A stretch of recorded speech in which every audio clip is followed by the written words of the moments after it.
Have you ever wondered who really pulls the strings behind the media narratives we consume daily? It's a question that invites us down a path of intrigue and secrecy, a path that leads us straight to an unexpected player, the Central Intelligence Agency. From the shadows of the Cold War era, the CIA has been involved in a covert dance with the media, influencing narratives and controlling the dissemination of information. This was a time when the world was a chessboard and the media was a powerful pawn. One of the earliest instances of this manipulation was Operation Mockingbird, a seemingly innocuous name for a covert project that aimed to influence media at home and abroad. The objective? To sway public opinion and control the narrative during a time of international tension. So the stage is set, but how deep does this rabbit hole go? Let's rewind the clock to the 1950s, to the onset of the Cold War.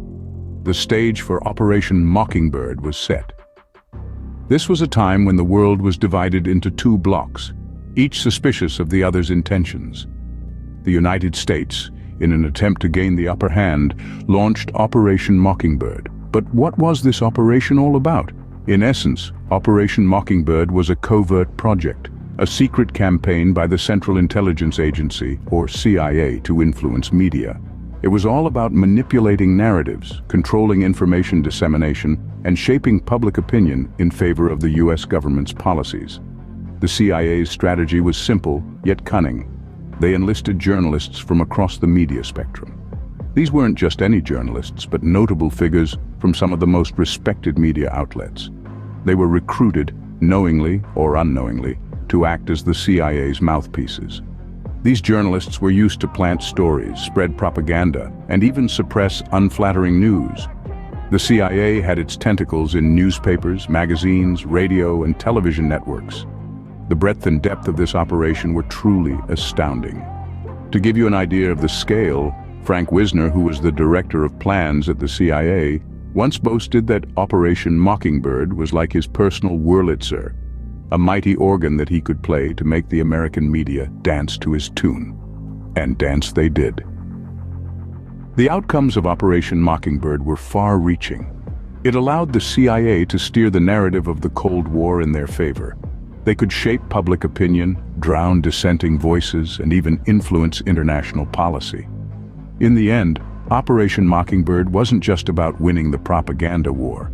It was about controlling the narrative, the very fabric of reality as perceived by the public.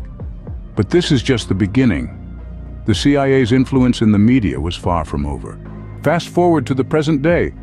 The tools of manipulation have evolved, but has the game really changed? With the dawn of the digital age, the CIA's influence on media has taken a decidedly modern twist. Long gone are the days of clandestine meetings in smoke-filled rooms. Now, the game of disinformation is played out in the vast, interconnected realm of cyberspace. Imagine the internet as a massive, bustling city. Social media platforms are the crowded squares filled with conversations, debates, and exchanges of ideas. News websites are the broadsheets disseminating information to an eager public. Blogs and personal websites are the soapboxes where anyone can voice their opinions to the world. But within this city, there are whispers of puppeteers pulling the strings from the shadows. Allegations abound of the CIA using these platforms to carry out covert disinformation campaigns. They don't even need to leave their desks. With a few clicks, a misleading article can be shared to millions. A divisive comment can ignite a firestorm of controversy. A strategically placed meme can subtly shape public opinion. There's no denying that these online platforms offer a powerful tool for media manipulation. They provide a global reach, the ability to target specific demographics, and the capacity to rapidly disseminate information. For an organization allegedly interested in controlling narratives, the allure is undeniable. Of course, the CIA has neither confirmed nor denied these allegations. They've always been tight-lipped about their involvement in the media.